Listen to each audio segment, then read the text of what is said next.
एक दिन राधिका और उसकी सास को घर पर अकेले रहना पड़ गया था। तब विजय जाते जाते कहता है, सुनो, ताला लगा के सोना। अच्छे से खिड़की दरवाजे चेक कर लेना और मम्मी का बीपी भी चेक कर लेना। हाँ जी, कोई दिक्कत नहीं है। अब आप आराम से जाइए शादी में। मैं मम्मी जी का पूरा ख्याल रखूंगी। और अपना ख्याल भी रखना। हाँ जी, अपना भी रखूंगी। अब जाइए ना आप। थोड़ी देर बाद गांव में जीप पर लगे एक स्पीकर से अनाउंसमेंट होती है। जीप वाला आदमी कहता है, सुनिए सुनिए, गांव में चोरी होने की वारदातें काफी बढ़ गई है, इसलिए सावधानी बरतें। अपनी खिड़की दरवाजे सही से बंद कर लें। अरे राधिका, सुना तुमने? मुझे तो बड़ी घबराहट हो रही है। नहीं मम्मी जी, आप घबराइए मत। मैं हूं ना। मैंने सारे खिड़की दरवाजे बंद कर दिए हैं और कुछ भी होता है तो पुलिस का नंबर तो है ही मेरे पास।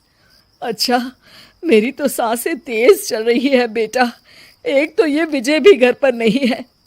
मम्मी जी, वो भी जल्दी ही आ जाएंगे। मेरी अभी फोन पर बात हुई थी। आप बस रिलैक्स रहिए।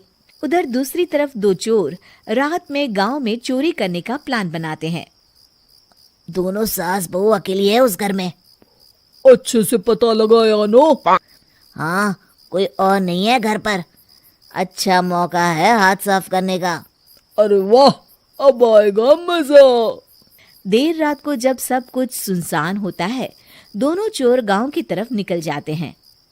अरे कौन सा घर है?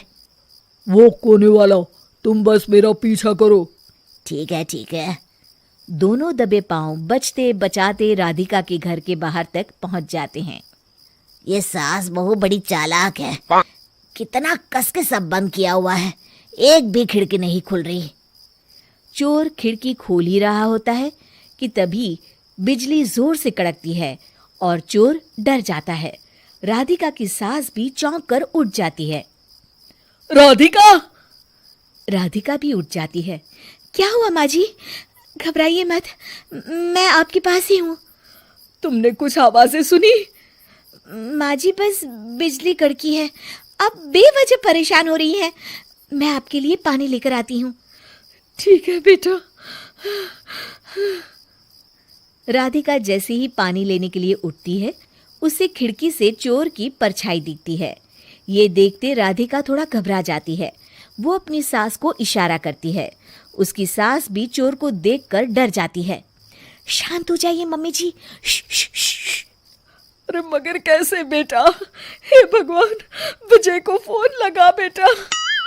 माँ जी, इस वक्त अचानक वो पहुंच भी नहीं पाएंगे। मैं कुछ करती हूँ, आप बस शांत रहिए। उधर चोर अपने काम में लगा हुआ है। वो सब सामान देख रहा होता है। तभी उसको आवाज आती है। सुनिए जी, देखिए तो, खिड़की के पास कोई है। मुझे लगता है चोर है। अरे, इसका पति तो घर पर है। नहीं, वो बाहर गया हुआ है। मैंने उसे खुद बस से जाते हुए देखा था। तो ये बातें किससे कर रही है? राधिका जानबूझकर जोर जोर से बातें करने लगती है। सुनिए जी, जल्दी आइए ना बाहर।